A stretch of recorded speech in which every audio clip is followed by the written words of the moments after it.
शिक्षा का अलख जगाया, अज्ञान को मिटाया, हक की राह पर चलकर उसने इतिहास बनाया। अंधेरे में रोशनी बनी कि नन्हा सितारा, भीमराव वो शख्स था जो बना सबका सहारा।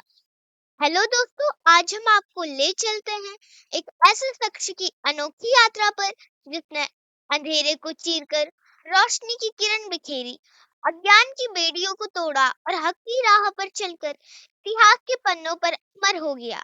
वो नन्हा सितारा जो बना करोड़ों का सहारा, डॉक्टर भीमराव रामजी अंबेडकर। तो तैयार हो जाइए, क्योंकि ये कहानी सिर्फ सुनने की नहीं बल्कि महसूस करने की है। चलिए इस महागाथा को शुरू करते हैं। 14 अप्रैल 1891 को ब्रिटिश भारत के मध्य प्रांत के महू नगर में धूल भरी गलियों में एक बालक का जन्म हुआ। रामजी मालोजी सकपाल और भीमाबाई की 14वीं और अंतिम संतान भीमराव।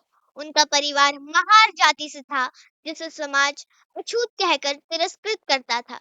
उस समय किसी को नहीं पता था कि यह बच्चा जो बहिष्कार के बीच पैदा हुआ, एक दिन उन बेड़ियों को तोड़कर देश का भाग्य बदल देगा।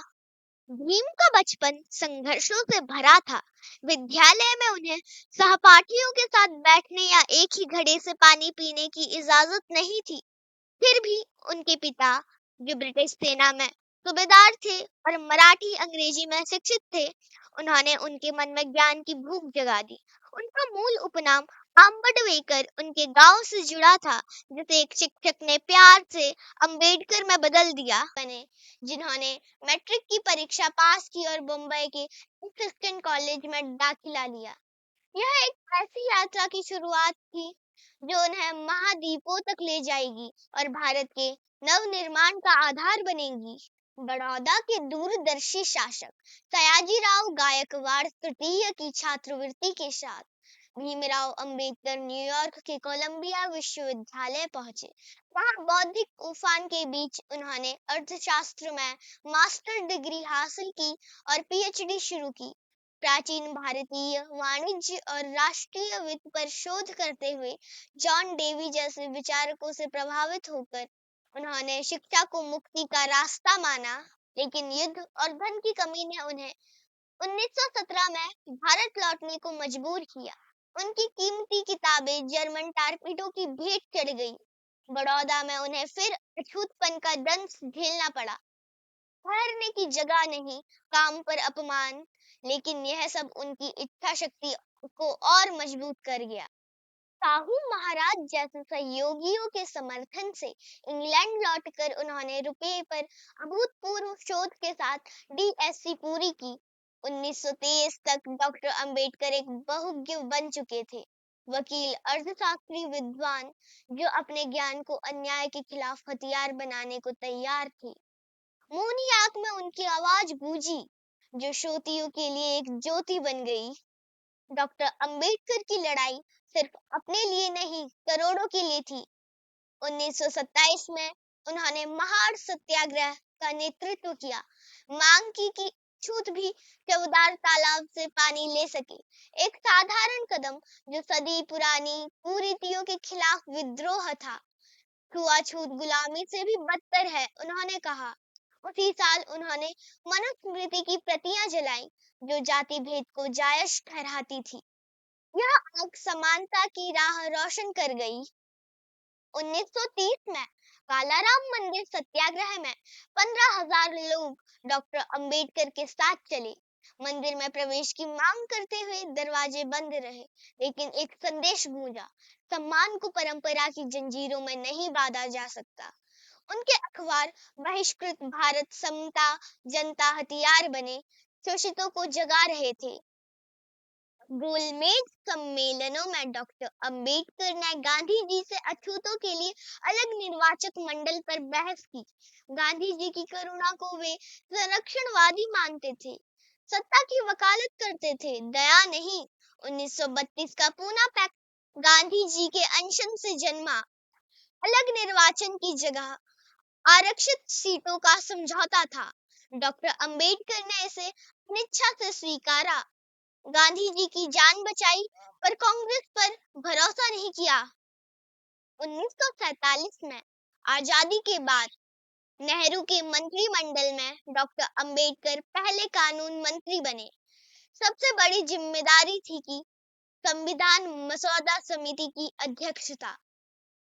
60 देशों के संविधानों का अध्ययन कर उन्होंने एक ऐसा दस्तावेज रचा जिसमें अछूतपन खत्म हुआ, समानता की गारंटी दी गई और महिलाओं, श्रमिकों, शोषितों के अधिकार सुरक्षित किए गए। 26 नवंबर 1949 को भारत ने अपना संविधान अपनाया। न्याय का प्रकाश स्तंभ। अगर कुछ गलत हुआ, उन्होंने चेताया तो संविधान की वजह से नहीं, बल्कि इसे चलाने वाले लोगों की वजह से। वे कश्मीर के लिए धारा 370 और व्यक्तिगत कानूनों के खिलाफ थे। समान नागरिक संहिता के हिमायती। 1951 में महिलाओं के लिए हिंदू कोड बिल रुकने से नाराज होकर उन्होंने इस्तीफा दे दिया। 1935 में पहली पत्नी रमाबाई के खोने के बाद डॉक्टर अंबेडकर ने डॉक्टर सविता कबीर से 1948 में विवाह किया, जो उनकी सेहत का सहारा बनी। उनका निजी जीवन भी उनकी तरह संघर्ष और संकल्प से भरा था। हिंदू धर्म की कठोरता से निराश डॉक्टर अंबेडकर ने समानता की खोज की। दशकों के अध्ययन के बाद उन्होंने बौद्ध धर्म चुना। 14 अक्टूबर 1956 को नागपुर में 5 लाख से ज्यादा अनुयायियों के साथ उन्होंने धम्म अपनाया। दलित बौद्ध आंदोलन को जन्म दिया। मैं हिंदू पैदा हुआ, लेकिन हिंदू मरूंगा नहीं, उन्होंने कहा। उनकी 22 प्रतिज्ञाओं ने हिंदू रूढ़ियों को नकारा, करुणा और समता को गले लगाया। 3 दिनों में उन्होंने 11 लाख से ज्यादा लोगों को बौद्ध बनाया। भारत में बुद्ध की राह को पुनर्जन्म दिया। उनकी किताब द बुद्ध एंड हिज धम्म की आध्यात्मिक विरासत बनी। काठमांडू से नेपाल तक, दलित बस्तियों तक ज्ञान से मुक्ति का उनका संदेश फैला। मधुमेह और थकान से जूझते हुए उन्होंने 2 दिसंबर 1956 को बुद्ध और कार्ल मार्कस पूरा किया। 4 दिन बाद 6 दिसंबर को दिल्ली में नींद में उनका महापरिनिर्वाण हो गया, एक राष्ट्र को शोक में छोड़ते हुए। डॉक्टर अंबेडकर का अंतिम संस्कार जन सैलाब बन गया। लाखों ने उस महापुरुष को श्रद्धांजलि दी, जिसने उन्हें सम्मान दिया। 1990 में उन्हें मरणोपरांत भारत रत्न मिला। 14 अप्रैल को अंबेडकर जयंती, 6 दिसंबर को महापरिनिर्वाण दिवस और 14 अक्टूबर को धम्मचक्र परिवर्तन दिवस दुनिया भर में मनाया जाता है। आज डॉक्टर अंबेडकर भारत में हर जगह हैं। डाक टिकटों, सिक्कों, अनगिनत मूर्तियों में, उनके घर राजगृह में 50,000 से ज्यादा किताबों का पुस्तकालय उनकी बौद्धिकता का प्रमाण है। कोलंबिया ने उन्हें अपने समय से आगे का सबसे बड़ा विद्वान कहा। हंगरी के रोमानी से जापान के बुराकुमिन तक उनका दर्शन वैश्विक आंदोलन को प्रेरित करता है। डॉक्टर भीमराव रामजी अंबेडकर हमें सिखाते हैं, शिक्षित बनो, संगठित रहो, संघर्ष करो। उनका जीवन एक आह्वान था, अन्याय से ऊपर उठो, एकता और ज्ञान में शक्ति है। उनकी आवाज संविधान के पन्नों से आज भी गूंजती है, हमें न्यायमय कल की ओर बुलाती है। अगर आपको यह कहानी प्रेरणादायक लगी तो इसको लाइक करें, शेयर करें और हमारे चैनल को सब्सक्राइब करें, ताकि ऐसी प्रेरणादायक कहानियां आप तक हर बार पहुंचे। जय भीम, जय भारत, धन्यवाद।